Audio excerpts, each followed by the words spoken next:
I think important to note with Melflufen that it's been recently, it's had not only full approval in the US, but it's, in Europe, I beg your pardon, but not in the US. But in Europe, it's also had approval for now peripheral use, so you can infuse it peripherally. But worth spending a little bit of time on how Melflufen works. It's leveraged by aminopeptidases, so that it's essentially a drug delivery system through this novel peptide-drug conjugate platform, where you deliver the warhead directly into the tumor, and you do so by virtue of these aminopeptidases, which are overexpressed in myeloma but not in normal tissues. And they activate, they cleave the conjugate, release the warhead.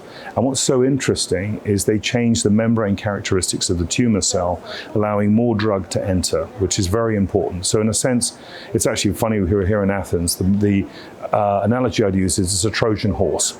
Now, I'd like to say it's not mine. Peter Voorhees coined that, and I'm borrowing it from Pete.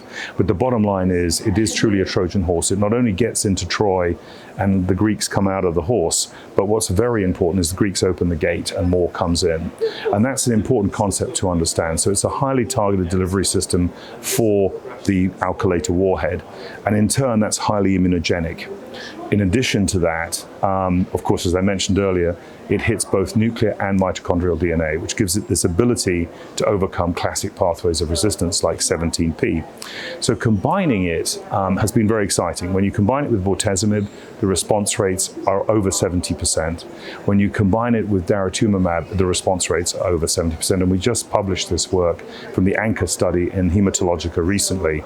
And similarly, in the randomized setting, although this trial had to be closed for regulatory reasons somewhat early, this was the LIGHTHOUSE study led by Dr. Mary V. Mateus.